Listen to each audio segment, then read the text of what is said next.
If you don't back yourself, then no one else will. The following is a conversation with Luca Allam.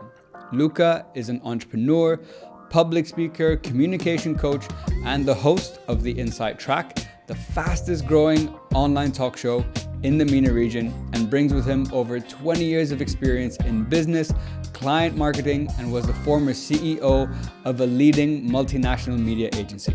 Reflecting on this episode, guys, it became very clear to me that we are the biggest obstacle to our success. Listening to Luca's journey, it surprised me how much those stories, those narratives, and that voice in our head can have such a significant impact on our ability to advance in our careers, as entrepreneurs, as podcast hosts, and honestly, in life in general. So I hope that this episode will inspire you to start blocking out that noise, to start trusting and believing yourselves, because at the end of the day, only you know what's best for you.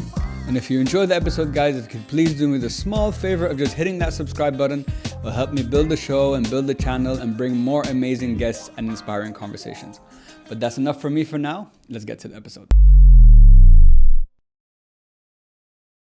Hey guys, and welcome to another episode of Hope It Helps. And I have a very special guest with me today, someone who, from when I first met, I'm like, I need this guy on the podcast. Please welcome to the show, Mr. Luca Allam. Luca, welcome to the show, man. Mate, thank you so much for having me. I'm blown away with the set, by the way. We've been talking about it off camera for the last 10 minutes, about curtains, about lighting, about this and that. I love the room. I love the setup. You're doing a great job. Thank you so much. Man. I really appreciate it. So, guys, to give you some context, Luca and I met at the Next Broadcast Media Panel, I think back in, it was 6 months? A year ago. Yeah, almost a year ago now.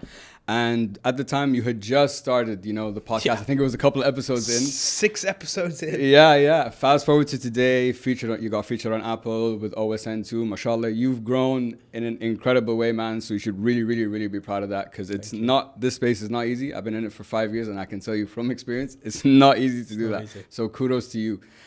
So what I wanted to do today, Luca, is, as we were talking off camera, is kind of walk through your journey from when you started in the corporate world and how you transitioned to entrepreneurship and landing, on the podcast, because I think someone with your experience has a lot to say about so many different things that I've experienced in my career too, that I'm like, I wonder how Luca felt when he went through that, Yeah. But before we get into everything, my man, why don't you give all of us a little bit of background about yourself, and we'll take it from there. That's the thing. There's such a thanks. The word background. It's like, where do you even begin? I know. What age are you? What country are you in? What are you doing? Look, very simply speaking, I'm a 42-year-old male. I don't have any pronouns other than male. Him, his, whatever. Fantastic. My mum is from Italy. My dad is from Lebanon. I grew up between the UK and Nigeria. I've worked pretty much in corporate for about 21 years, give or take, plus or minus. My background is in marketing and advertising. I did a master's in it as well.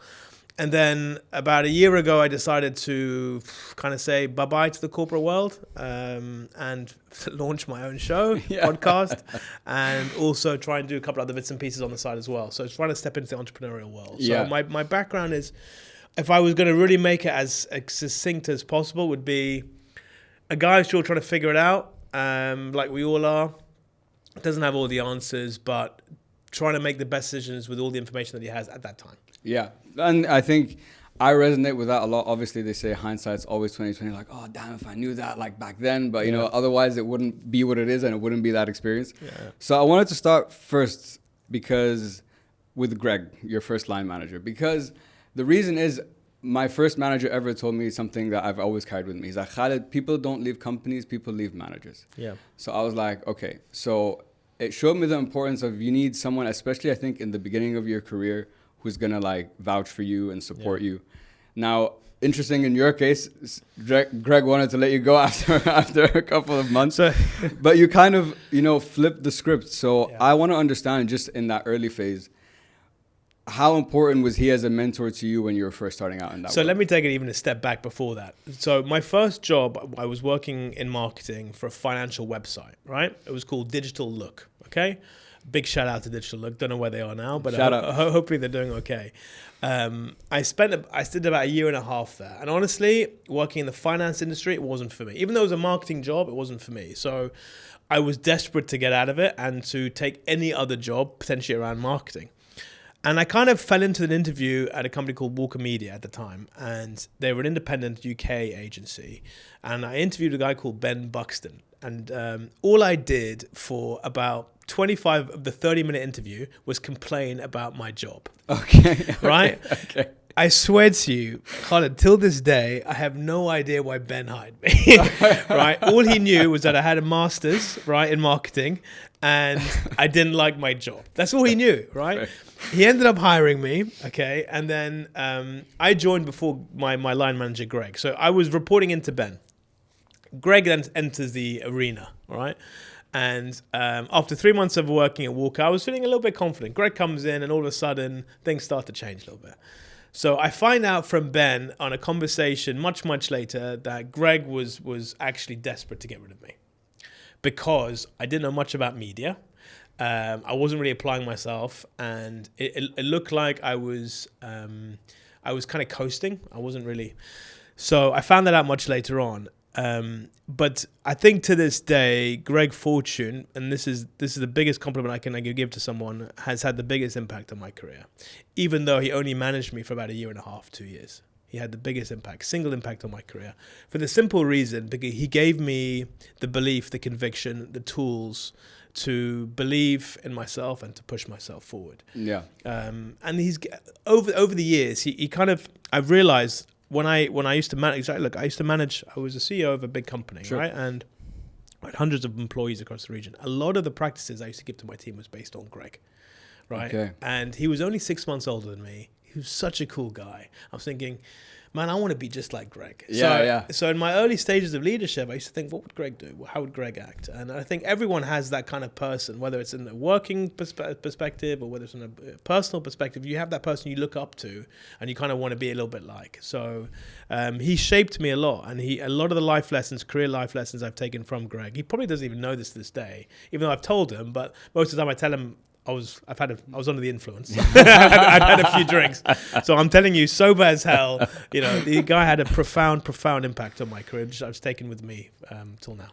So I guess to build on what you just said, what was it that you took from him, or what did he do for you that you then carried into how you were leading and managing, other people? What was that?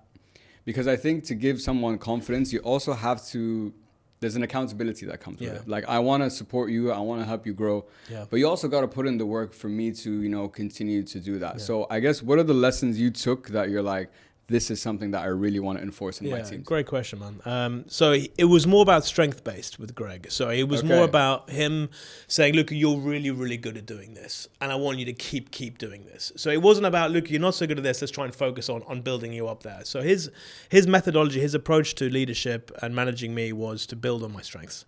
So that's kind of what I've been taking. That's one of the biggest lessons. And he gave me so much confidence in my own ability that he would make me feel 7 feet tall. I'd walk into a room because I know Greg has got my back, that I could do anything and I could achieve anything, because he would put me on a place where I could be successful. He wouldn't give me a task or a project where that I would fail. So he would set me up for success. And I remember things like he would say, it would be, I want you to take my job. This is how you're going to take my job. This is 1, 2, 3. Build yourself a fact file of wins, slam it on the table, and you can say that, I deserve to get promoted. Things like that just to stay with me. And he also made me think that you can actually have fun. Me and Greg used to laugh for hours. Even to this day, there's so many little stories that come to mind. We used to laugh on hours on end about silly things at work, but at the same time we were doing great quality work. So it was finding that balance between quality output but also having fun. And it was exactly what agency life was all about. And the way I used to run PhD later on was much more informed about that kind of work hard, play hard kind of culture. Greg was that in for me. Look, I don't want to make this about the Greg Fortune show, but I think everyone has a Greg somewhere, and if you don't, go and find one, because the life lessons are invaluable. He made me think that work can be fun.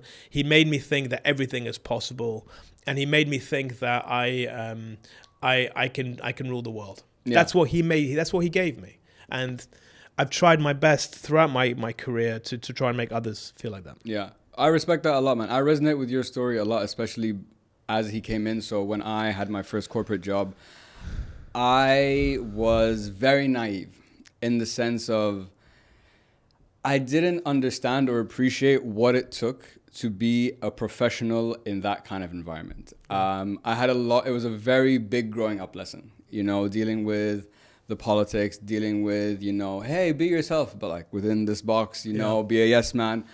All that kind of stuff just inside just didn't sit with me. So I only was there for a year. For many, many reasons, it didn't work out. And I think on both sides, we were happy with that, with that decision.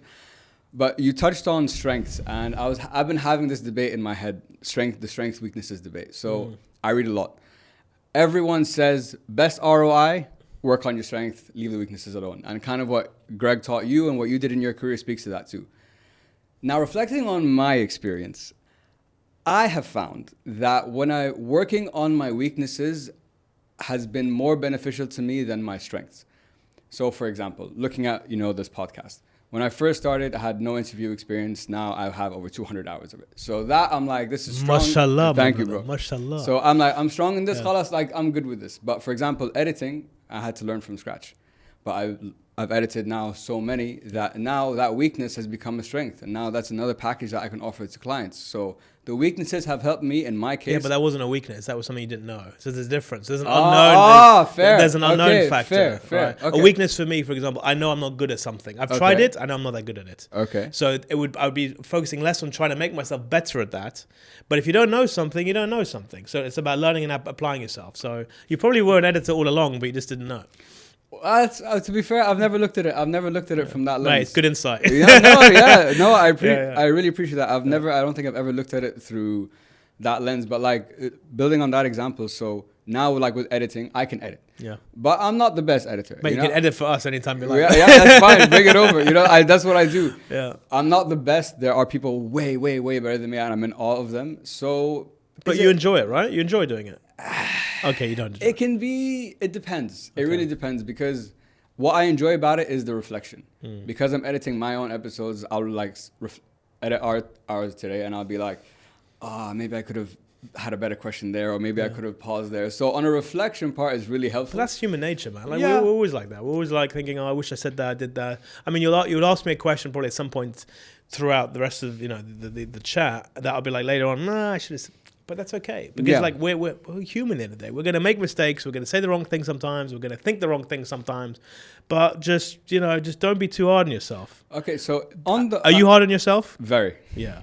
I can feel that about you. Very. And that's why and that's only 10 minutes in. So if you're too hot, if you're your own, and I do the same thing. If you're your own worst enemy, you're the only person who's gonna hold you back. And I know it sounds cliche as hell, but it is actually the truth. You think negatively, you're gonna behave negatively. You behave negatively, you're gonna act negatively. You act negatively, you're going to have someone react to you negatively. Fair. It starts with the power of the mind, my friend. I mean, there's people who've written books, there's scholars about it, much more informed than I am. But living from my own experience, if you think negatively and if you're hard on yourself, you're limiting your potential. Sure. So, so many things I want to ask you about right now. But I'm going to try to stay on this before I get into the other Mate, stuff. it's your show. I'm here. Know. But this is what happens in the conversation. Someone says something great, and I'm like, but I want to talk about this and bring this into it. But anyway, I'll try to keep it on track. So on the strength and weaknesses part, since you said, you made a great point that maybe, like in my example, you weren't aware of it. It's not something that's a weakness, but you didn't know how to do it. There's a difference. So then the question then becomes self-awareness. How then as a person do I start to figure out, you know what? This is what I'm good at and this is what I'm bad at. Because until you just said that to me, I would say the editing side would be a weakness compared to the hosting side, which I consider a strength. Yeah. So the question is, how do you start figuring out what your strengths and weaknesses are? Look, I mean, first of all, if you've got a passion about something, okay, podcasting, you know how many different things there are when it comes to creating a podcast. It ain't easy, guys. For those listening, watching, it takes a lot of work, and the immediate return isn't there. Let's be honest. So it is purely a passion project that hopefully could lead somewhere. Yes. Right? And we have to think positively. But within the podcast process, there's a million things that you need to be good at or be aware of. Yeah. When I got into this, speaking from personal experience, I didn't know stuff, and I'm still figuring it out. And so I think the only way you can know if you're good or not is to try it. Yeah. But you have to try something within a field of a passion point. Look, I'm never going to want to become a mathematician, right? I'm never going to want to re-enroll at university and try and teach maths in the future because I'm not passionate about maths. This is never going to happen. I might be good at it, I might not be, but I don't want to try it. So try things that you think you're interested in and you're passionate about.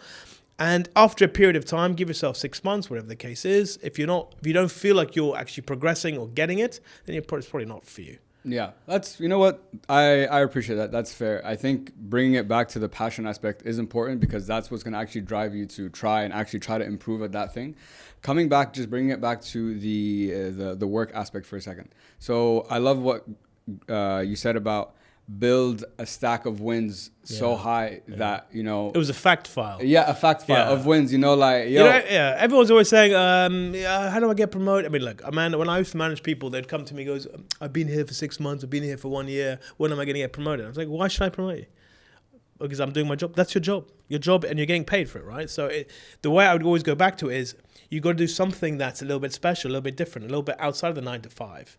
Being at a company and expecting promotion based on length of time, I'm sorry, that's not the right attitude. Building yourself wins, right? Like big wins that you can imagine, you print them off on a piece of paper, you put them into a fact file and you slam them on the table. If they make a lot of noise, that's what Greg told me, then all of a sudden it's going to be impossible for the line manager not to promote you. And that's the way forward. So expectation is the worst thing you can do in a career. Getting handouts is the worst thing. Make your own printouts. Right, and they will speak for themselves, and you won't even need to slam them on the table because it'll be so obvious to everyone, especially those around you, that you're on the right track and that you're deserving of a promotion. So it's kind of flipping the script on its head in a way. You think like I need to do certain work to get to that stage, but it's about kind of like what you said. What can I do to bring eyes and attention to me? And obviously, you have to build some. Not in a selfish way, though. You don't. So you got to. So the way there are formats to doing this, right? So. Any good company will give you a window of an opportunity, whether it's review time, whether it's annually, whether it's biannually, you'll get an opportunity to basically state your case.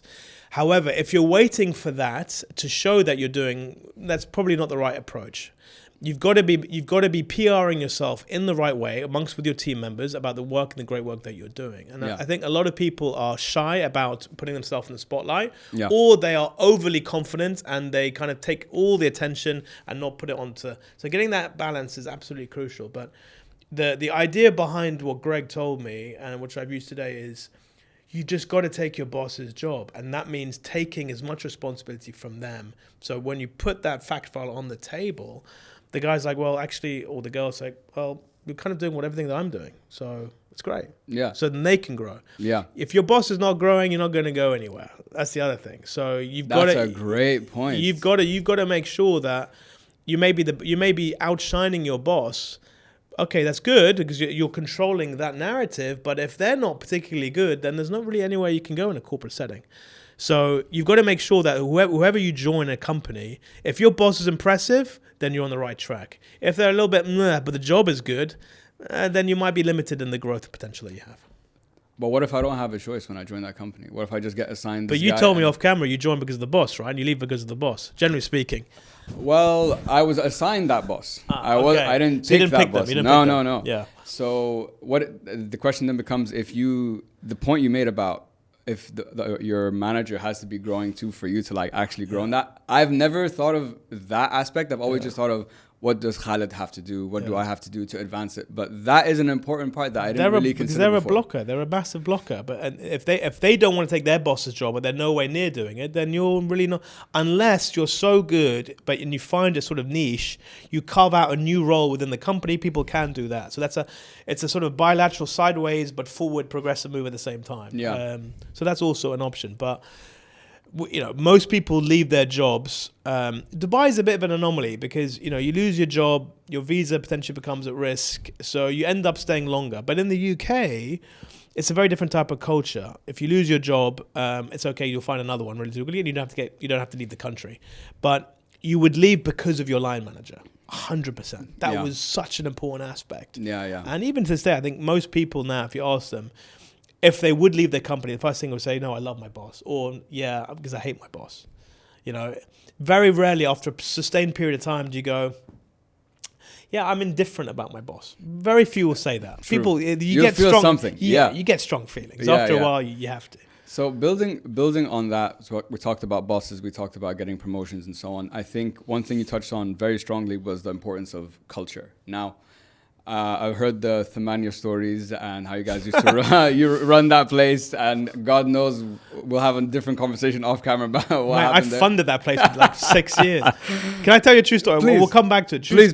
True story. It came from the UK. It was 2010. Okay, and I came from a drinking culture. I know we're in Dubai now, but it's okay. I came from a drinking culture in the UK. The pub? People in media and advertising, we drank. Yeah. Every day after work, we go to the pub. So I wanted to do something similar where I could bring that kind of, not the necessarily the drinking culture, but more that togetherness after work culture, exactly, together. So one time it was a Thursday, and because back then Friday, Saturdays were weekends. It was a Thursday night, and I told my a colleague, Mohammed Halawi, good guy, Naeem Yunus, and there was a couple of others. Shout out to the OG crew. Yeah, Fadi Shamat, who was my old boss who hired me. Great guy, I love Fadi. And there was a couple of others. I think there was a couple of others at the time. And Nicholas Cordy, I think, was there. Anyway, I told these guys, let's go for a drink. They're like, what? What do you mean drink? What's this? So no, let's just go out. It's 6 o'clock. It's Thursday night. I'm new to Dubai. Let's have some fun. Let's see. So we strolled over across the road. I was in Thamania, the building, and we strolled over to Thuraya. It's not Thuraya. I was in Thuraya Tower, and we strolled over to Thamania. Okay, and there was no one there. It was 6:15, empty. And I said, you know what? We're going to come back here again next week. And we're going to come back here the next week. We're going to come back. And we started an entirely new revolution at that place, at Tamania Rooftop, literally Thursday nights between 2011 to 2017, 2018. It was packed. Those who work in media will know exactly what I'm saying. Thursday nights, it started with PhD. Wow. 100%. All agencies started wanting to show up.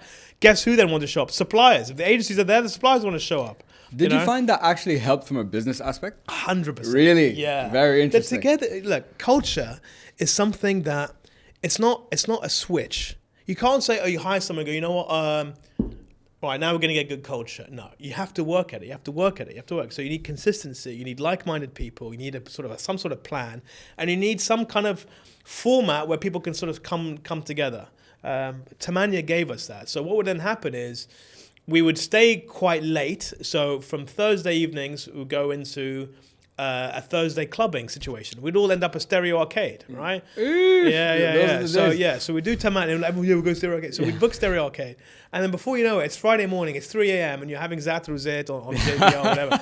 And then you're starting to thinking, okay, should we do something tomorrow night? And that's the same group you're with. And that's the thing with Dubai. When you first come here, your friends are your work colleagues. That's true. You know, all of your circle came from it. So I was making my friends through work, and I'm still close with some of them now. And they stay with you because of that commonality. So culture takes time, but if you perfect it, it really helped propel PhD. And we were, I hate to say it, but PhD in 2010, I got a lot of nasty looks when I first came from the UK. Like, why would you ever join PhD? Seriously.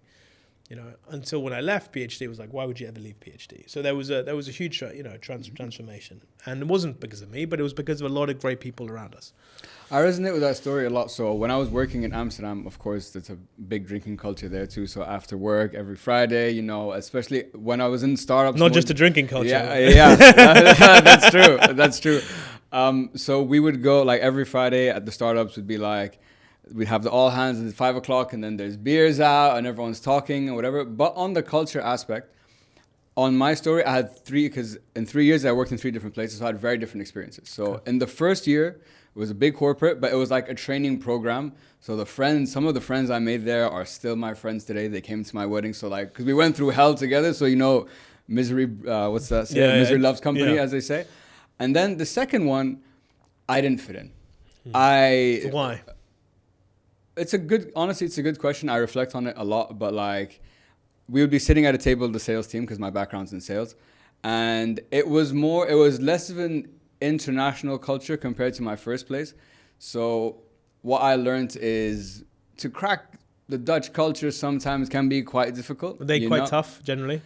Closed off? No, just they stick to that. They seem to speak. Quite cliquey. They stick to themselves. Amsterdam surprisingly was a more cliquey place than I thought it was. Okay, by the way, Lebanese aren't that much better, and I'll tell you what. That's true. Seriously, when I came from the UK, the culture and the agencies were very much we're going to band together, and who is this guy from outside? The fact that I was half Lebanese, even though I didn't speak Arabic, that's the key. Was somehow allowed me kind of in, but I wasn't kind of fully in. But what got me fully in was that was trying to create a culture that they could sort of also buy into. Yeah. So sometimes if you can't fit into a group, what are the things that you can add value to that they can say, you know, he's actually a pretty cool guy. Let's get him in. So Yeah. it's not easy, man. And Yeah, I for hear sure. you. I hear you. Yeah. But you're a guy that seems to, you've got your own show, man. You've got your own podcast. So you're a guy who's good with people. You know how to talk. So don't be too hard on yourself. I think you probably did a better job than you think you did. Well, maybe I did. So I appreciate those words, man. Thank you. Moving on to the third company, that's where like it was a very nice balance. Like we're good friends at work. Like working with you, I love the people I worked with. Out of work, we wasn't as close as my first company, but we had a good vibe going. Yeah. So when I was interviewing in those places, especially the startups more than anything, culture was something they really stressed on. And we've touched on, you know, the importance of culture and the stories we have and how you kind of build it. Now, I think if you're hired, I want to just give an example because you probably hired people in the past. So I came to you, I'm like, here, we're having an interview now, me and you, and you're trying to analyze, you're like, is Khalid a culture fit for us? Because I can present a pretty good picture that I fit into the culture. But as you know, I think with experience, time will tell if you really fit in or not. So how, if you're someone now, you're a hiring manager, you have a startup, you're trying to hire people, and on the culture fit aspect, what advice would you give me? What are you looking for to determine, I think so, or probably So not? there's the generic stuff, and then there's what I did. And that I want what you did. Okay, so what I did was, look, I PhD between 2010 to 2020, end of 2023. It grew times 10. It was a growth machine, and I think we were about 40 people in 2010, and we ended up being about 280 or 290 people by the end when I left. Right, so I was managing about 280 people, give or take, across markets. So we hired a lot of people, right? I would insist that I'd always have to interview absolutely every single person. Yeah, Every single one. Every single person, and I would be the last one as well. So we'd make it quite an arduous process where, you know, if you're coming in as a director, you'd probably have one person interview you as well as the HR and then me. Yeah. But if you're an executive, you'd have the line manager, you'd have the director, the HR, and then potentially me. So it got to a point where we could tell, and it wasn't just me, because of how we would approach hiring, my team and I would be able to spot a PhDer from a mile away. Okay. We just knew it. Within about 5 minutes, like, this guy's a PhD, this girl's a PhD. And I don't know how it was like this kind of secret sauce, but when you do it so often, there are just little telltale signs that they build that give, intuition, don't you? You do, and it's you know, are they arriving on time? Do they show the right kind of hunger and passion? What are they wearing to the interview? How quickly do they respond? What do they say to you before the interview starts? What do they say to you after the interview? So the whole thing, when someone enters the building, that's when the interview starts. Actually, it starts before when you're applying, but whatever. When they first arrive, how are they speaking to the reception? How are they, you know, getting in? Are they, you know, where are they sitting? How are they sitting? How do they greet you as they're walking into that room? How do they greet you when they're saying goodbye when they leave? It's all part of it. So we would get together after I did the final one, and we'd have a little mini community panel, and we're like, right, what do we think about this person? Well, yes, no. But it got to a point where when they would come to me, 95% of the time I would say yes, because they'd already been pre-screened. Sure. What I was looking for was hunger. I was looking for someone that wanted to roll up their sleeves and just to get shit done. And they were fun. And I'd want to have, sounds bad, I'd want to have a drink with them. Sure. A lot of my hiring I used to do in my early days was at Tamania. Have a drink. So the idea was, it doesn't have to be alcohol, but if you could enjoy their company over a drink, you can work with them. Yeah.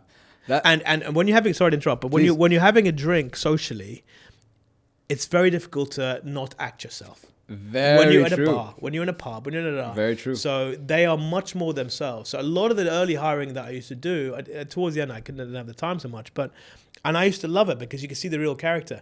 Man, there were 3 people I hired, I promise you, and they'll know exactly who they are. I'm not going to give them the names. I was in BO18 in Lebanon, right? Massive in Lebanon? BO18 in Lebanon, nightclub. It was a Thursday, I think. It was an 80s night or whatever the case was. We were having a great time. 3 prospects that we were wanting to hire from Lebanon to come to Dubai. I invited them to come to meet the team before they were hired, right? We had such a great time. We hired them then and there, right? And they ended up being some of the best hiring that we did. Wow. So the social aspect, can you socialize with them, will give you a good indicator whether do you like the person. If you don't like them, don't hire them. but also do they have that hunger and that passion? And we got really good at it. And by the end of it, I could tell, they're a PhD, they're not a PhD. Yeah. And my wife, who's listening in now and will testify to this, is that she started to see the pattern in the people that we were hiring, that she started to predict whether or not I was going to hire this person or not. So any person that would come on board, that definitely a PhD. Yeah. You know what's really interesting about listening to that story is sometimes, and I think this is what a lot of people don't think about when they're interviewing for places, all the things you talked about that have nothing to do with the actual interview. No. How did you present yourself? How did you come in? The time thing is known, but it's all these extra little things that people don't consider. So I had the pleasure of interviewing the ex-CEO of My Dubai on the AUD podcast, and he's now a very close friend and a mentor. Nice. So after the podcast, we got in touch and we went for a coffee. We sat down and I got there before him and I was like, I ordered my coffee, whatever. And he sat down and we were talking about interviewing. Like, cause I asked him this question. I'm like, you're a massive company. How did you hire people? He's like, just from this 5 minutes of sitting down with you, this is what I took. I'm like, he ordered a coffee and didn't wait for me because why should he? He took that shows me he took initiative. He was here on time. All these little things. And I'm sitting there and I'm like, what? Like, I just ordered a coffee because I got here and I wanted a coffee. But all these little things are so important, and I think a lot of people don't pay enough attention to. As well as that, you go to an interview, 90% of it's bullshit. All right, everyone's got the game. Yeah. It's like they're saying these standard textbook answers. So throwing curveballs, not the throw an orange, see if they catch it kind of stuff that you hear from these kind of Ivy League schools. But I would ask questions that would throw them off because they weren't ready for it, and then you see how they react to it and how they think. And I also want to see, do they have a good heart underneath? I don't want a robot. I want someone who's emotional as well to want to work. So I would ask them questions from third party perspective. So I would ask them something like, and I would get 3 vantage points. This was more towards the end. I would ask them, who's your best friend? And they would say this person. And I'd say, right, if your best friend was here, their face lights up. And I asked them to tell me one good thing about you, one bad thing about you. As a friend, what would they say? They're going to be honest. So they start thinking about what their friend would say. I'd say something about their partner, whether it's a wife or a husband or whatever the case is. And I would do the same thing about their mum or their dad, whoever they were closest to. And you'd get 3 different viewpoints of how they see their relationships with these 3 different stakeholders. And you can't bullshit that. So it would give you a really, really clear sense of who this person is. And does it correlate to everything that they've just told me for the last 20 minutes? Yeah. If it does, great. If it doesn't, then question mark. Yeah. I actually had someone, we had the talent management director for Microsoft on the podcast for AUD. And I was asking her about interviewing because she does talent management and so on. She's like, listen, let's say an interview is 30 minutes.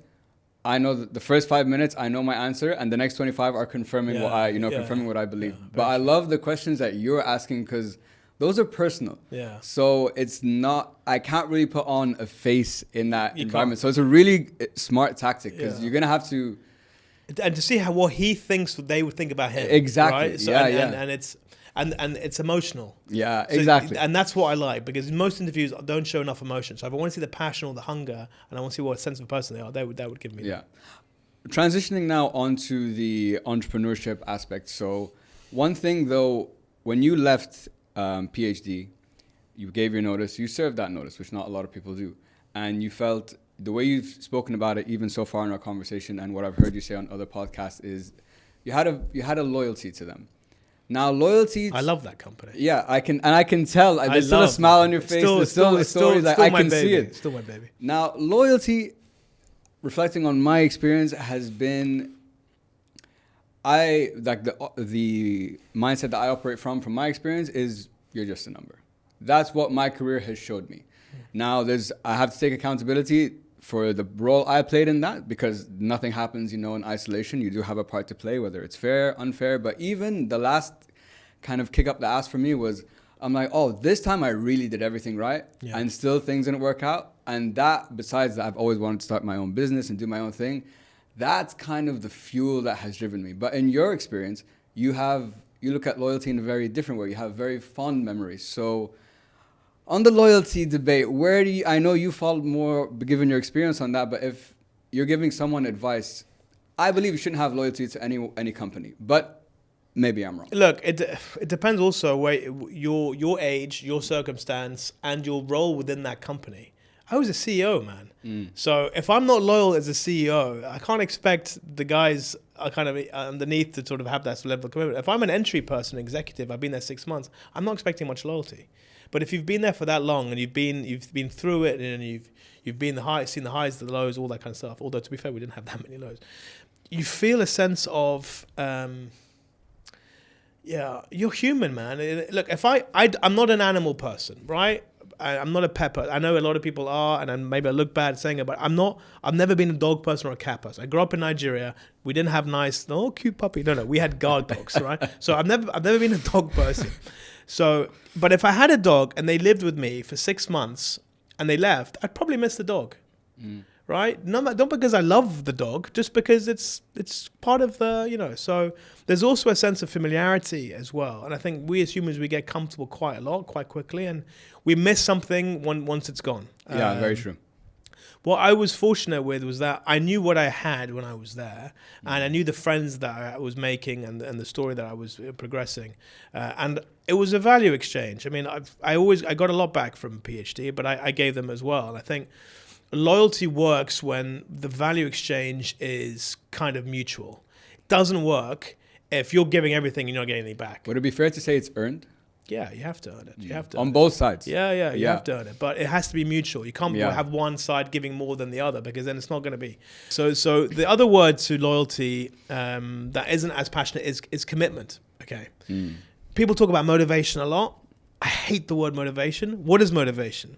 I get a pay rise. I'm motivated. What happens in 6 months? You're not motivated. Exactly. You just do this constantly. Yeah. Commitment, a bit like marriage, right, is long term. You have good days or you have bad days. Yeah. You've done 2 years. He's doing that. I know. And we don't have kids yet. So So commitment is no matter what happens, I'm committed to this. I believe in this. So if you have a terrible week, I'm not worried about that person wanting to leave, because I know that they're committed. So loyalty and commitment, they are the same. They're the same. What's the word? The two sides of the same coin, whatever you call it. But that's the word that I'd be much more comfortable talking about. Fair. I was committed to PhD. I was committed to making it the best agency. Yeah. And those who know me at the agency will say, I never ever wanted to be the biggest agency. I want to be the best agency. So that was my commitment. And I think people, if they want to leave the company, they're leaving for multiple reasons. 1, they don't like their boss. 2, they're not feeling valued. 3, they get a better offer somewhere else. 4, life circumstance, they have to leave the country, God knows whatever. 5th, they had an epiphany and they want to make a completely different career change, whatever the case is. But generally speaking, it's one of the first 3 that tend to reach. And I think companies need to reward more and recognize more those who are working hard, but also that are giving value to the company. It's not just about working hard. Yeah. I love the commitment aspect that you touched on, because like you said, loyalty does come with a much more emotional, connotation. Commitment, and I love the marriage example that you brought up. So just a side tangent. So my wife and I met on a podcast 5 years ago. I interviewed her. It was about dating stories, and then after we finished recording, she asked me out. And then, hello. That's nice. I know. So I like to look at it as fair. You're a good-looking man. Thank you. I like to look at it as fair. She asked me out, so I asked her to marry me. So like it's kind of balanced out. Not really. So, and then last week we recorded a podcast together, all about 2 years into marriage, and that's 5 years down the line. Very nice. And the next one will be about kids. But the commitment aspect, definitely, when it comes to when you put it in the marriage context, I resonated with it a lot, because there's lots of ups and downs and so on, and you're gonna have good days, you're gonna have bad days, and trying to become a team and build all those. That is loyal. That's where loyalty really comes in. Coming back onto what we were talking about. So you said when you joined in 2010, people were like, "What the fuck? Like, why are you joining PhD?" Yeah. And then when you left, everyone was like, "Oh, how can you leave?" So everyone's always gonna have an opinion, no matter what you do. Now, preach. You kind of need to, but this is where the trick is. There's a balance that you kind of have to play, because there's always going to be noise. The trick is, what noise am I supposed to listen to, and what noise am I supposed to block out? So how, I guess, maybe reflecting on your career, your experience, if there's a story you can tell us that kind of touches on that, because I think that's really important, because it's very easy for people to talk a lot of things and you to get swayed in different ways. Like the older you get, the wiser potentially you may get, and maybe not, but sometimes you shouldn't obviously give the same equal weight of attention to every voice. As simple as that. 50 people have their own opinions. Should you listen to all 50? Some of those 50 might be very, very important because you respect them, because they've added value in the past, and you know that they have your genuine interests at heart. But the most important voice to listen to is yourself. At the end of the day, you live and die by your own decisions. No one's going to come and live your life for you. No one's going to come and clean up your own messes. It's about what you need to decide, and you need to be convinced. Yeah. So if you're not convinced, then other voices will start to take higher weightage of opinion and influence. But if you imagine a pie chart, I mean, this is completely random, but imagine a pie chart and you've got 100 people giving an opinion. The opinion that you should give most probably responsibility to is about 80% should be yours, 15% should be your partners, your wives, okay, and then the remaining 5% is everybody else. And those everybody else, there might be one or two people that take the main majority of that 5%. Make sense? So that you completely ignore everyone else. That I love the way you put it. You shouldn't give the same weight to everyone's feedback or what they're saying. On the point of no one knows better than you. I think also, though, to be fair, as you get older, as I've gotten older as well, you need to start trusting yourself and your voice, because I can, speak when I was younger. Definitely got influenced in different ways by many different things. I could only say maybe in the last couple of years that I finally feel like, like Khalid knows now, like I appreciate the advice, but I know what I need to do, or this is what I think I need to do. I could be wrong, but that's fine, but I trust because you've lived, myself. Right? And you've experienced, you've had the highs, you've had the lows, and you're, how old are you now? 34. Okay, so you're now as maturing as a man as well, right? So it makes a lot I of hope so. Men generally, we take our time. We mature later, but it's okay. We're like fine wines. I like that. I like that. So now, moving on to by the way, whoever's watching is going to be or listening. I've mentioned alcohol a lot. It's a fine non-alcoholic wine. Yes. Well, there's many. Yeah. So now transitioning onto the entrepreneurship aspect, because I think there's a big misconception in entrepreneurship. So I spoke to someone recently on AUD's podcast. He's the founder of Astrolabs, and we were talking about different ways people become entrepreneurs and the different paths. So he was saying, typically from his experience, the best entrepreneurs come from places or someone who has the kind of experience that you have. You have the corporate experience, the background, and that kind of plays into it. One of the things that I've also learned from people is you're the CEO of a big company. Everyone is trying to get to you. Everyone wants to speak to Luca. And then when you leave and go start your own thing, it's I've heard from people be like, oh, now no one wants to call me, and now I have to go and call people, and it's a very humbling experience. So I want to understand from you, if you could just walk me through the emotions, the mindset, the thoughts of making that transition, because you were in it, for 20 years, and like I was telling you before we started, sometimes when someone's in it for that long, they rarely have the desire to go and start their own thing down your path. Yeah. Look, great question. Look. I had a prediction with myself, and some people say I manifested it, but I had a prediction with myself that when I leave PhD, a lot of the people that I was close with and who were calling me regularly, meeting up with me, they weren't going to do that. So I already knew it. So it wasn't a massive shock, because the business is business, and I know no one's going to try and be your best friend just for the sake of being your best friend. They're there to try and they like you, great, but they're there to do business. If the business is not there and they don't need to do business with you anymore, then they've got other things. Doesn't mean they dislike you. Sure. Doesn't mean they don't want to speak to you again. It's just a more case of you're not top of mind anymore, and I have other areas I need to focus on, which is fair enough. So I was already well prepared for that. Having said that, honestly speaking, it was hard because I had a lot of close friends in the industry, and I didn't get the same number of phone calls anymore. No one was really checking up on me. And you get to a situation where you start to second guess people around you that you thought were super, super close, right? And that's a bad place to be in. The good news is I got out of that place relatively quickly, right? Okay. But it did happen. And I think it's a human nature when you're at the top and everybody wants a piece, and all of a sudden you're not that person anymore. So you've got to find something from within yourself to fill that hole, fill that gap. So you have to put on these reservoirs of feelings inside, and confidence and conviction, and remember who you are. And a lot of people they get obsessed with a title. They get obsessed with what comes with them. and they don't work on the person that's within them. I'm still working on that person. I'm still figuring out, who I am when I'm not a CEO. What is the world of entrepreneurial? What does that look like, being an entrepreneur? And I've told people I don't feel particularly comfortable with that word because it's only quite new to me. Yeah, it's very interesting. I heard you say that on another podcast. I didn't really understand what you meant by that. When I was a kid, if you're an entrepreneur, it means you've got multiple businesses. You're a multi-millionaire. Okay. You're flying first class. Okay. That's the image I have in my mind, right? Gotcha. It doesn't necessarily mean someone doing something by themselves and getting a few little projects that's turned into money-making businesses. That's not what I was thinking. So that's why, historically speaking, the perception has been like that. And I think a lot of us are ruled by our perceptions. Absolutely. When I told people I'm setting up a podcast, the word podcast is a dirty word for a lot of people, especially for advertisers, and it has been, because it invokes something that's been around for the last 10, 15 years. It's not premium. It's being shot in someone's basement. It's dark. It's dingy. It's in some, sterile studio somewhere. And it's not particularly engaging for audiences in that sense. That's a perception that a lot of people have had getting into this.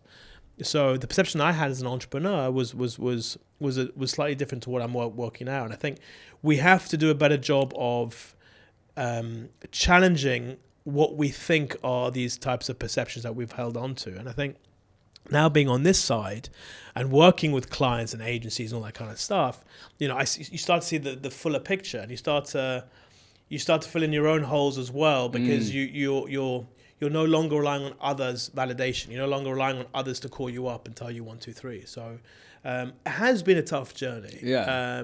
But in the last year, I left PhD. The time of recording now, but I left PhD. It's only 13 months ago. It's not a long time. That's yesterday. But in 13 months, I feel like I've lived 3 different lives. Yeah. Honestly. And I've joined startups. I've done consultancy here. And I've launched the show. And by the way, that's one of the reasons why I don't call it a podcast. I call it a show, because of that perception. When you call something an online show versus a podcast, in your head, you probably have 2 different types of perceptions. It's the same thing. Interesting. Right? Very interesting. But it's about the human psyche. So when I say, someone calls me an entrepreneur, again, I'm still wrestling with who I am inside, so it doesn't necessarily identify with me super well. First of all, I really appreciate the honesty of, the emotions that you've been going through and feeling during this process. I'm 2 years into, doing this as well, so everything you're saying, I'm like, oh my fucking God, this is exactly how I feel. I'm trying to figure it out. I'm still throwing spaghetti at the wall, trying to see what sticks. But the perception is a very key aspect that you talked about. I think when it comes to specifically entrepreneurship, even growing up, I think the Shark Tanks and all of that have created a very specific image of it. Although we see all the fancy things, we don't see the work that goes behind. I know a lot of people talk about it, but I've felt like this journey the last 2 years, I have been humbled big time. Like I went in, so I'm a solopreneur. I have partners I bring in for certain projects, but it's just me. You have a good day, guess what? You look in there's no one you can call and be like, you were bad today. You gotta look in the mirror and be like, hey, you had a bad day. And that is hard. Yeah. And building, like, you came from a corporate world as well, like, I'm going to wake up today, I have this meeting, this call, to build like your own routine and schedule. It gets harder. I had a PA that did all that stuff for me. There you go. So, literally everything was taken care of. Yeah, so even that is such a struggle. Look, I think when you said about the humbling thing, I'm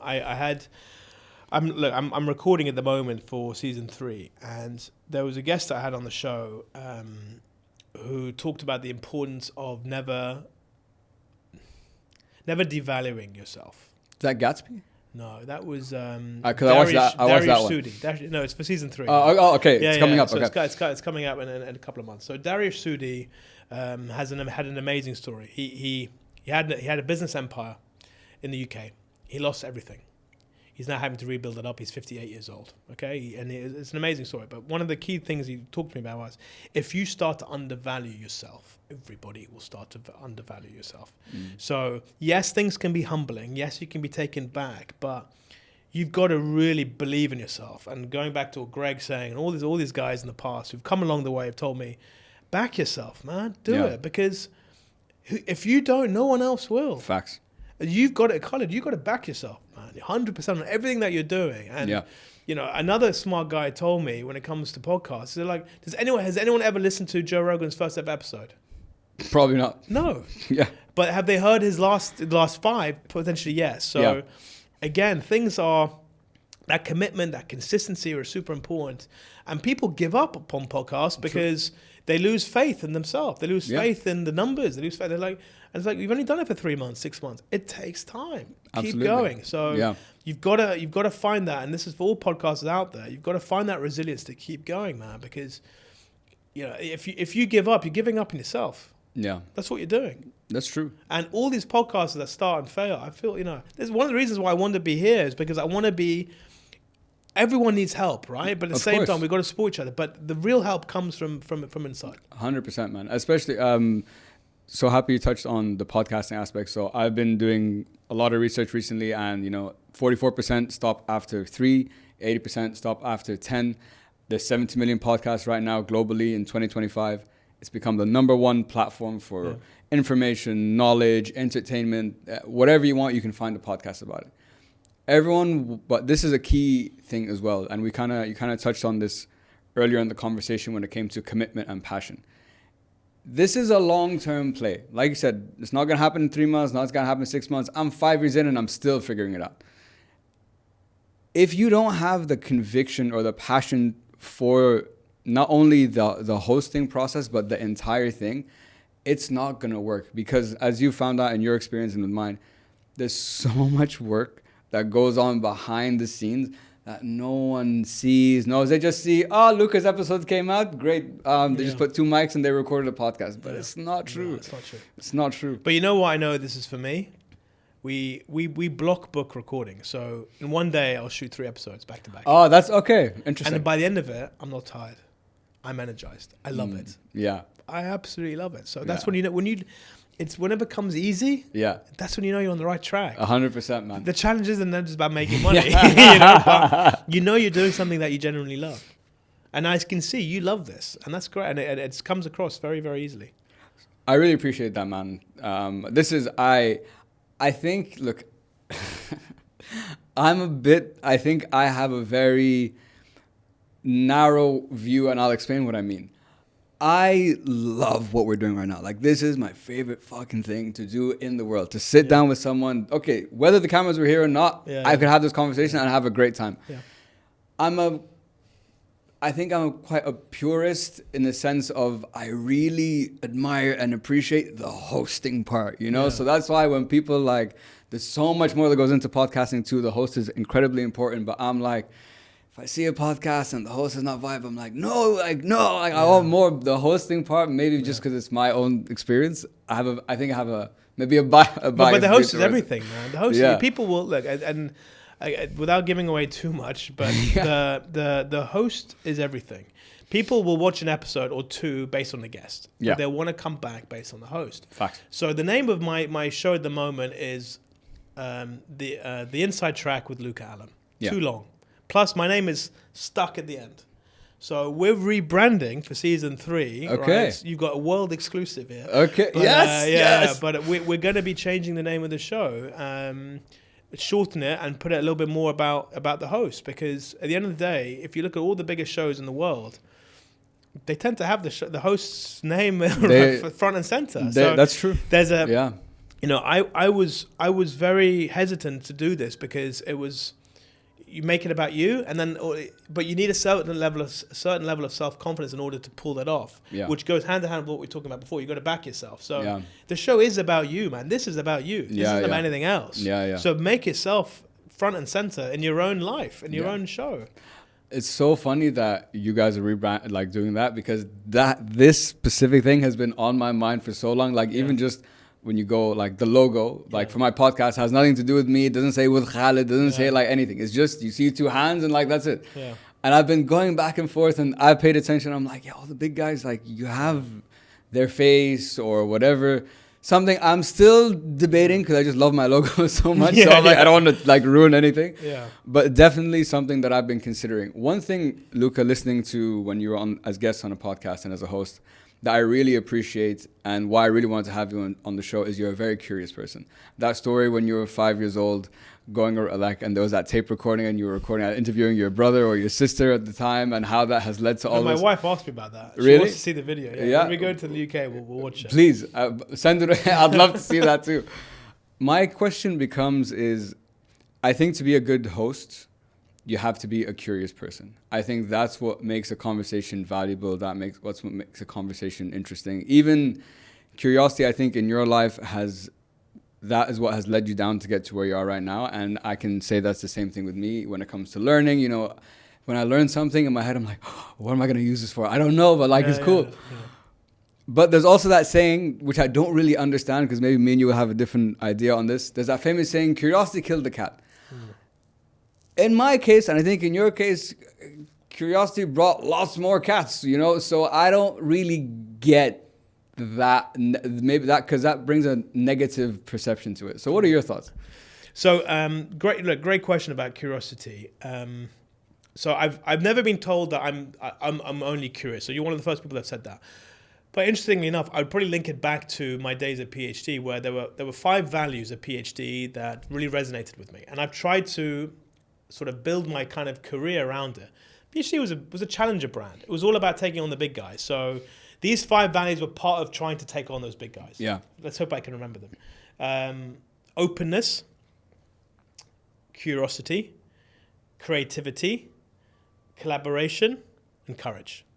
Over the last 12 months, I feel I've basically had to do all of those 5 at some point. Yeah. I've taken some risks. I've tried to be open. I've tried to, I've really tried to be as creative as I possibly can be. And I've tried to be curious. Yeah. One of the things. And I think, but it's not the only thing as a host. I think as a host, curiosity is important, but adapting and learning on the flow of the conversation, improv is essential, because every single time you have a different guest on, they can take you down a different pathway. The only thing that I have set in my show are the questions I write on the balls. The balls are the golf balls, essentially, that they pull out of the bag, they read the question, and they're never the same question to any guest. So there's always different questions. But the bit before that, it's completely unscripted, completely improv. And I let the guest go where they want to go, because they will feel more open, more relaxed, and that's where you get juicy insights. 100%, man. I think a very important point you made is the improvisation part. So when earlier in my podcasting, as a career as a host, it was very, and I've said this on a couple of podcasts recently, but it's relevant because I've had many hosts on the podcast too, so we like that deep dive into this. My friend always told me, he's like, Khaled, it's not you.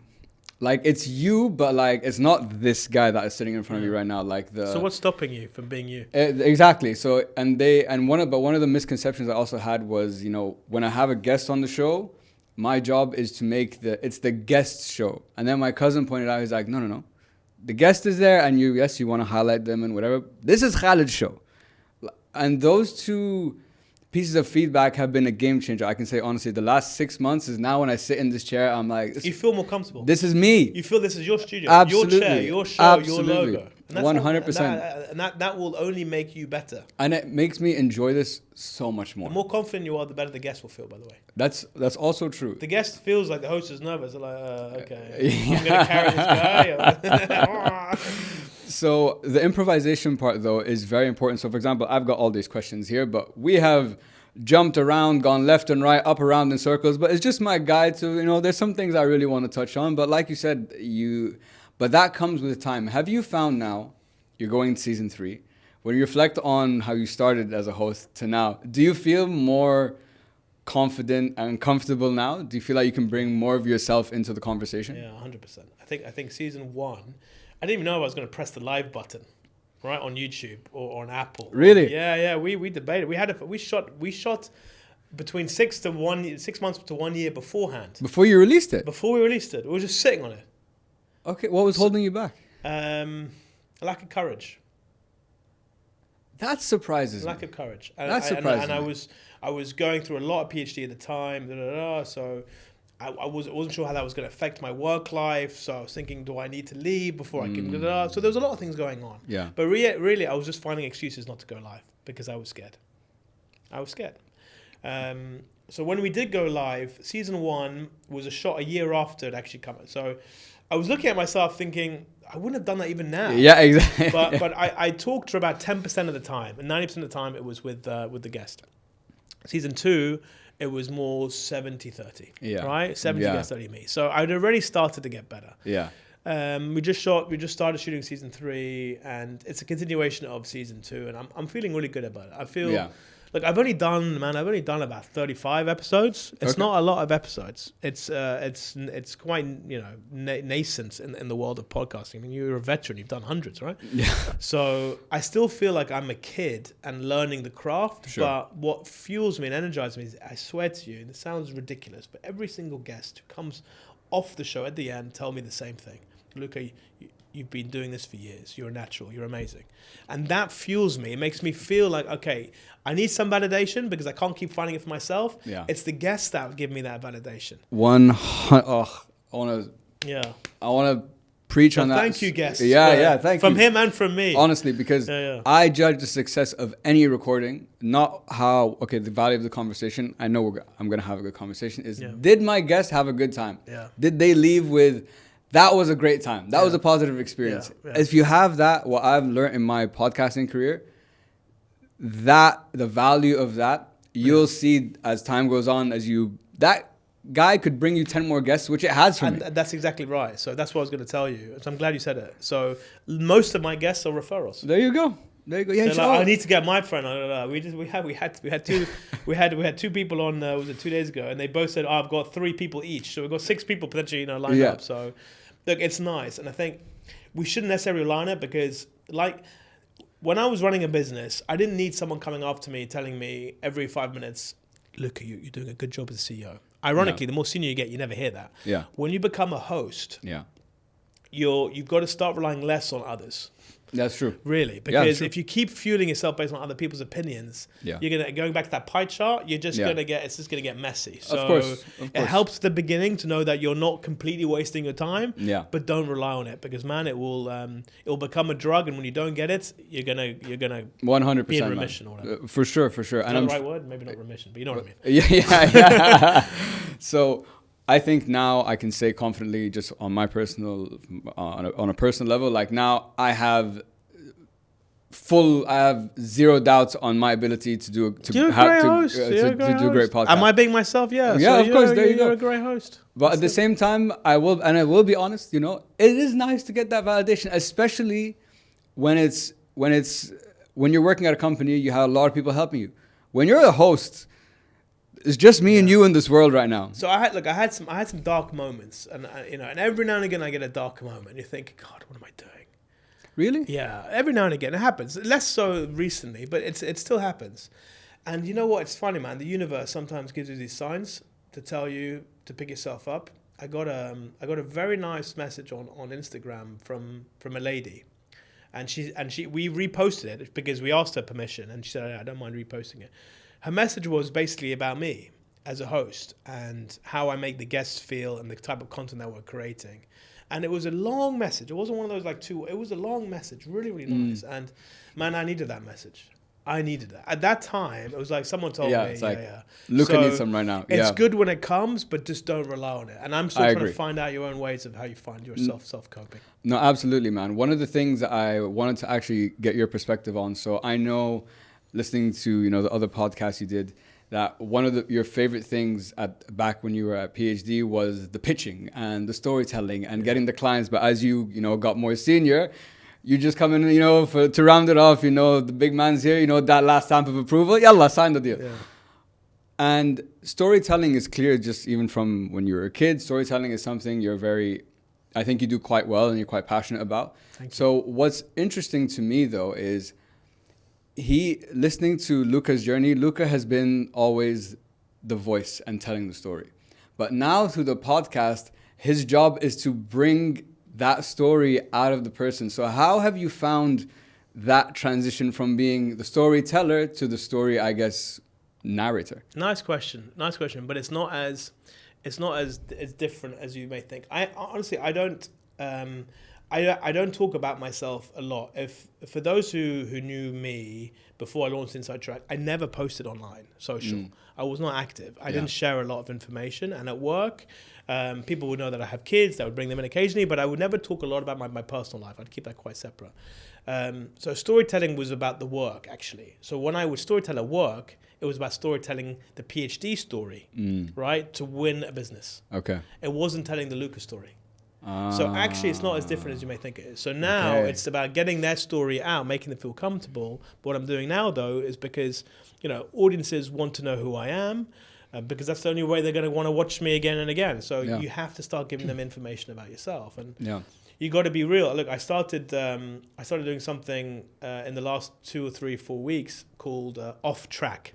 Off Track, okay. Off Track. It's an audio-only recording. Okay. Just me talking about my insights of the previous episode. Awesome. Okay, so awesome. It's on brand, Off track. Yeah. It's unscripted, it's purely improv, and it's available on all audio streaming platforms. So it's just to give a bit more information about who I am and what I take based on the episode. So if anyone wants to listen. No, 100%. And that's actually, I love sitting with podcasters who are like, we were thinking the same thing and going through the same, because this is something I've been thinking about as well. I think we're delivering a lot of value now, but also as the host, that's that extra value add. Like, this is how I really reflect on my conversation with Luca. This is what I learned. This is what surprised me, all these things. You have to do that. It's so important. It's therapy, by the way. Well, yeah, honestly, it's therapy. Just don't look at who's listening. Yeah. Because, again, if you get obsessed about the numbers, you'll start spiraling down while you're doing it. But I look forward now, and I didn't want to do it because I didn't want to share, and I got nudged by, remember that I talked about the pie chart, that 15%? Yeah, that 50% really gave me a big nudge to start doing more of this, to be comfortable sharing my own opinions, my own thoughts, because I never really put myself out there. Absolutely. I was playing a corporate, I was playing it safe, I was playing political. When you're a CEO, you get there not because you're an asshole, you get there because you know how to play the game. There's a game. Yeah, of course. Now in social, it's different. Yeah, it's a different type of game. And you gotta expose yourself. You gotta show that rawness, that authenticity, and people will see straight through you if you're talking crap. If it's not. So I'm very proud of the people that have reached out to me from my university days, right? Telling me, Luca, we always wanted you to do this. This was 25 years ago, right? That's awesome. So I love the fact that they could see it then, and they're giving me that validation that I'm being who I even was back then. I'm not trying to act in a different way. This is him. That's it. That's it. And hopefully you'll say the same thing when you talk about me. I have no doubt I will, my man. So I wanted to just touch on a couple more things, Luca. So in my research, oh God, I went back. So this is since we're on like the topic of kind of now looking forward, what's going on. So before we get into that, actually, one thing I wanted to give you credit on with the podcast is not only the quality of the conversation, which I appreciate. I think, based on conversations I've had and the research I've done, now when it comes to podcasting, the setup is one thing. There are people that have better cameras, that have better lights, bigger sets, bigger production, great hosts, whatever. The difference is, and this is why I admire the Diary of a CEO so much, is when you start doing things a little bit different. So when I watched the Gatsby episode, and I'm like, he's a crazy guy. He's awesome. Very inspiring episode. What I liked, I'm like, this golf ball idea, I'm like, that's a fucking great idea. Yeah. So I think podcasting, the future, the people who are going to be successful, is where are you innovating in the delivery of this content? And I think that space, so like that's why I love what you guys, I like the AI thing you guys had, that frame, all these little things. I think this is what's going to make people stand out over the next 5 years. What are your thoughts? 100%. And it's basically based on your identity. And you need that common red thread. So the show is called the Inside Track, right? So it's all about insights. Sure. So it's about how do you keep that throughout consistency in the format of the show. So I have for those who haven't watched or listened, I have 3 staples to the show. This is my shameless plug. 3 staples. It starts with the mug, right? I ask the guests to bring in their favorite mug. Okay. That they drink coffee out of, tea out of every single morning. And it's an icebreaker. So we call it the Insights Icebreaker. And it tells you everything about the mug, by the way. Why is it their favorite mug? What's it about? By the way, I steal the mug and I put it back behind me. So if you ever see, you'll see a bunch of mugs that are behind me. That's a great collector's thing. Yeah, it's awesome. So the mug is always a starter. Yeah. I then always ask the guest for a safe word. There's a question. Yeah, that was interesting So too. every guest has to give me a safe word. I ask them a question they don't want to answer, then they say what their safe word is. Okay. And I think it's not because they necessarily need it, but it's about giving them that layer of protection where some insights, personal insights, they don't want to share too much, they're protected with a safe word. And then the last one is the insight questions, which are written on golf ball. I love golf. Yeah. They're in a bag, and I give the bag to the guest. Yeah. And the guest reads out the question. That's the really cool part. So they make it makes it look like it's actually them who are writing the questions or are answering their own. And it's not the case. Every single question is small enough, it's short enough to go around the circumference of a ball. It's specific to the industry they're in or the guest themselves. And I've never, ever asked the same question twice. Whoever's watched every single episode, I challenge you to find the same question on the golf balls. No, for sure. And I agree, it shouldn't be the same question. The safe word really like stumped me. I was like, oh, that's new. I'm like, I've never thought of it. Okay, question. Has anyone used it? Yeah. Really? Yeah, they have. Interesting. And ironically, and not ironically, but funnily enough, there is 6 times someone has used the same safe word, right? They picked the same safe word. That's pineapple. Yeah, so by the way, that's the first thing that came to my head too when I was thinking people have chosen pineapple as their safe word. Yeah. It's bananas. It's crazy, you know? Pardon the pun. It's crazy. That's so interesting because even when I was like watching that episode, I'm like, oh yeah, my safe food. Literally, I said in my head, I'm like, my safe food would be pineapple. Yeah. Why? I don't know. It's just a very random word, but it's so funny that other people did that too. So there was so I had John Ashford was on the show once, and his safe word I remember was Tony, right? Tony. Yeah, just named Tony. Tony is the guy who basically is his right hand, who helps him with everything. And he was with us in filming. So he would say Tony, but he wasn't saying it as a safe word. He wanted him to he was trying to get his attention to get him like something. So he was like, Tony. I'm like, I haven't asked you anything yet. Yeah. But look, it's a lot of fun, but it's about making the guests feel comfortable. The guests feel comfortable, they'll share more. Yeah. Rounding off our conversation for today, Luca, just have a couple more questions for you. So this is from...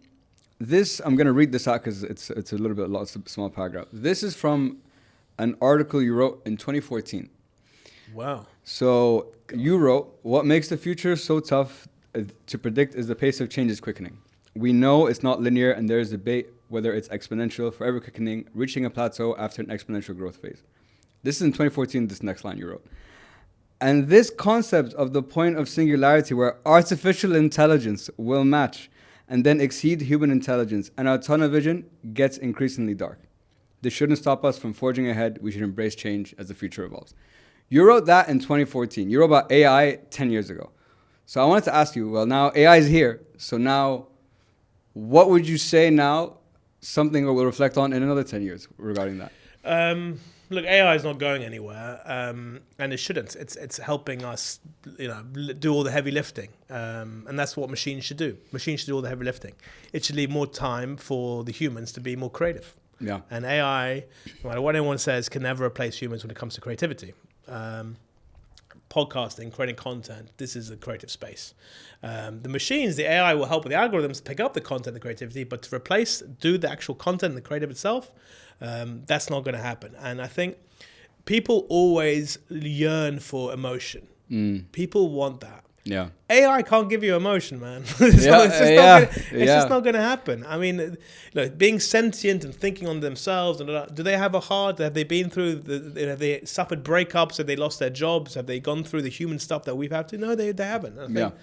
So I think that world will continually blur in so many different industries. In our industry, I think there will be more of a demand for creativity, more demand of emotion, human emotion, because it's been taken away from somewhere else. And I think I had someone on the show for season 3, honestly, one of the smartest guys I met. He's in gaming, Paul Dawalibi.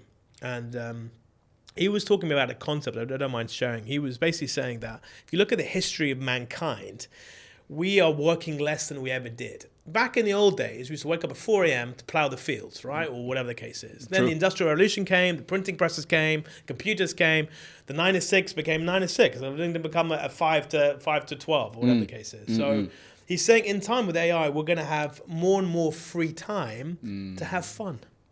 Yeah. So that's what AI is going to give us. And Yeah. what we do with that fun time, that creative time, is going to be everything. So that's my take on the future. Sure. There'll be more fun, there'll be more creativity, and content like this. Yeah. And people like us and clients will be looking for more of the authentic human touch. Absolutely, man. So That's my hope. no, yeah, I understand. It's so it's very interesting that you I love that you brought it into the podcasting space. So 2 points. A week ago, I was a guest on a podcast, and they asked me, "Do you think AI will ever replace podcasts?" And then I'm part of an ambassador for a community called Founder Connects. So it's just a community of founders. And the other day, we were having a meetup, virtual meetup, and we're doing a deep dive on like AI and DeepSeek and podcasts and so on.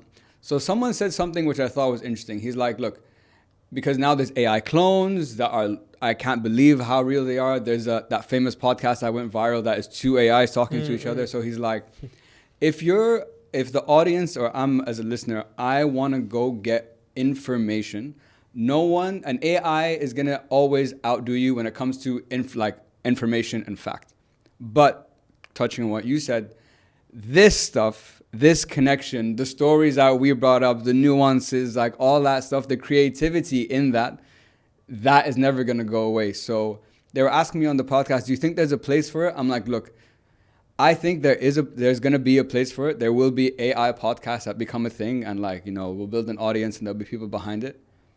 But as this grows, I think it's going to fuel the growth of this as well. Would you agree, disagree? I think AI will make things more efficient for us when it comes to editing, creation, essentially. But the actual human component of it, I'm not worried about it at all. Yeah. It sounds very pig-headed and stubborn, but I'm not worried. I think, someone was talking to me yesterday about a quote that Ben Affleck randomly said, because he was asked about AI in film, and he said, look, it can affect a lot of things, but it will never affect the script writing. Yeah. And it will never affect the actual acting, because that's where the creativity is. Yeah. Creativity is something new, taking two different things, putting them together. Okay. AI gives you outputs based on what you're putting in. It doesn't give you new creativity. Yeah. And I think that's the golden, that's the sweet spot for all of us. For sure, man. It rises to the level of the human behind it, I guess. Who thought I'd be talking about Ben Affleck? Yeah. So you mentioned on this, something I actually had when you were on the panel at NBM, and I was taking notes on your talk and whatever. And you touched on it right at the beginning of our conversation. So you mentioned on the panel that you're on a journey to find yourself through the podcast and through this new phase that we've discovered through this as an entrepreneur. So my question is, what or who are you looking for? And the second part of the question is, do we ever truly, fully find ourselves? Great question. I think you've answered already. Look, when I started off the show, it was about trying to figure out who I am as well as trying to learn and stuff. And when you start something brand new from the beginning, you don't know anything. You're literally fresh. I left a world that I was so comfortable in. I was running that world, or part of it anyway. Then you get taken or removed or changed or whatever into something new and different, and you've got to find your feet, and you don't know who you are now without the title. That's what I was going back before. So you've got to really know who you are and you don't need the title to define who you are. Did you go through a bit of an identity crisis? Yeah, that title, association. 100%. Yeah. I think that was, and I had a few dark moments, and that's what I was saying a bit earlier about, when people weren't calling as much or were needed, you'd have these moments. I was expecting it, but it was still a case of it still hurts. For sure. It still hurts you. So it definitely affected me, but I think a year on from when I first started, since we had that NBM meeting, give or take, I'm a more rounded person. I haven't filled in all the holes. I still have some dark moments. I still go through some things like, what am I doing? Is this all right for me? But I generally feel I'm in a place where I'm not going to suffer fools in this industry, and my time and what I'm doing is valuable because it's been giving me value, and others are now starting to tell me as well. So I think I don't think I'll ever figure out everything. It's always going to be a journey of self-discovery. I think the podcast, the host I am today will be different in 3 years' time. For sure. I'll be more rounded then. I'll have more experience. I'll have figured out things more. But again, 5 years after that, it'll be the same thing. And that's what life's about, man. That's and true. again, that's what AI can't do. AI doesn't get old, really. It doesn't mature. It doesn't it doesn't start. I mean, I got a bad back at the moment. It doesn't feel the life pains. It doesn't have the mileage. That's true. And, we've been through mileage, man. It's not about the age, it's about the mileage. And I always tell people that, you can have a 1-year-old car, it's a brand new car, but if you're driving up and down Abu Dhabi every day, it's going to be knackered after 12 months. Absolutely. Yeah. So, I felt like that was my whole life. Now in this, everything's open, everything's new, everything's fresh, shiny. And that's why you're going to have to relearn about stuff and yourself all the time. Well, I resonate with that message a lot, man. I think, even reflecting on my journey with the podcast or just life, I've seen the different paths you go down. You thought you were going to start here. So during COVID, became a licensed hypnotherapist. I'm very passionate about mental health. Nice. Did that for a while and then ended up having like a podcasting agency business. Yeah. So I would have never thought I'd be in this position back then, but it touches on everything that you've just said and your journey and how you're where you are right now. So I'm excited for where things are going, for the both of us. Yeah. My last 2 questions, Luca, these are questions I ask all my guests. So first of all, looking back either personally or professionally, when I ask you the question, what are you most proud of for yourself? What would you say? From a personal perspective, what I'm most proud of is doing this, taking this huge risk. It takes a lot of. I was making a lot of money. I was running a big company, and I had the title. I had this. I had that. I left without a job. I resigned without a job. Yeah. To follow my passion. So I'm very proud of myself for doing that. Second thing from, what was the second question? It's personally or professionally, as you like. Professionally, I think what I'm most proud of, look, I'm proud of how the show is developing. That's the most recently. But I'm very proud of all of the achievements that I've made in my professional career. When I was at Walker, even with Digital Look, when I was at Walker, when I was at OMD, I was in OMD in London, and I was doing some great stuff when I was a PhD here. So I've always had impact at companies, and I think that's what I'm proud of. So, it doesn't matter so much what people say when you first arrive at a company. It's all about what they say when you leave. And I think most people have told me that I left a bit of a hole. So I had an impact, and that's nice because you've delivered something, you changed something, or you grew something. Exactly. So. They always say it's not how you start, it's how you finish, right? I'm proud of my background. Yeah, and as you should be, man. And mashallah, you've had a amazing career, and now bringing it into the podcasting space in a very short time, you've already done fantastic. I'm so excited where. I can't even so much, imagine where it's gonna go. Thank you. So I'm very excited for you, man. And just for my last question, what is the message you'd like everyone to take home with them today? It's a lot of pressure. What do other people say? Look, I can give you the cliche stuff, or I can give you the hard stuff, but they tend to be hand in hand. They tend to be this. It's never too late. No, I'll start again. Backing yourself is very hard to do because you're going to listen to everybody else. There's a little voice constantly in your head that will tell you can't do something. There's a little voice telling you don't take this risk. Or it's telling you maybe later, not now. Now's not quite the right time. That voice is the biggest blocker to your happiness that you'll ever have. You've got to find another voice, or just don't listen to that voice. Block it out, because actually taking a chance, following your passion and believing in yourself is the biggest reward you can ever do. Man, I want to scream about that message. That one hit home, talking about that voice in the back of your head. So over the past 2 years has been a very intense. I've been working on Khalid, figuring out Khalid, building up Khalid. There was a lot of things he had to fix. I have an idea for you, by the way. Please. It just hit me now. Tell me. Your logo. Can you make it a K with a fist pump with Khalid underneath? That's not bad. Is there a way you can try and do that? Could that potentially work? Maybe. So it puts you as the K, but then you put Khalid underneath, but you still keep the... That's actually not a bad idea. And they'd meet in the middle. Something like that. I don't know. Creatively, maybe that could be done. Thank you. I would have... my brain would have never gone there, so thank you. I've been looking at it for the last hour. And what you told me before about putting yourself... I don't know. It could be something... No, thank you, man. I really appreciate that idea. But just touching on what you said, so... That voice in the back of your head, we all have it, and backing yourself. Yeah. What I've learned through my experience is we always think like, I want to do it, but I don't. Or like, I know I shouldn't do this, but I do it. Or I said I'll go to the gym, but I didn't go. There's always an excuse. I've learned once you start doing the things that you tell yourself you're going to do, that's how you really start building self-confidence. At least that's how I felt. So like now I know, like, yeah, I'm going to hear this voice, shut the fuck up. Yeah. I'm going to do this thing. That's it. I've accumulated, like you said, I've built the portfolio of wins. So now that voice isn't as loud anymore. Doesn't mean that I win all the time. It's a lifelong battle. Yeah. But as long as I think at the end of the day, if I have more wins than losses when all is said and done, I've lived a pretty good life. 100%. Luca, man, I want to say thank you so much for coming on the show. I knew this was going to be a great conversation. I've really personally learned so much from you about podcasting, entrepreneurship. I appreciate how open and vulnerable you've been about your journey, the difficult times, the good times. We need more of these kind of authentic, real, vulnerable conversations. That's what everyone wants. If anyone wants to reach out with you, be on the podcast, listen to the podcast, please connect with you, what's the best place for us to get in touch? Drop me an email, info@lucaallam.com. Check out my website, lucaallam.com. Go onto YouTube, type in The Inside Track, watch the show, go on OSN, soon to be on Shahid as well. Yes. Soon to be on Shahid as well. So thank you for watching, listening. And mate, you're doing a fantastic job. You should never ever doubt yourself. You're a great host. You make me feel very comfortable, and I would recommend you to my friends. So there you go. Thank you very much, man. I really appreciate the kind words.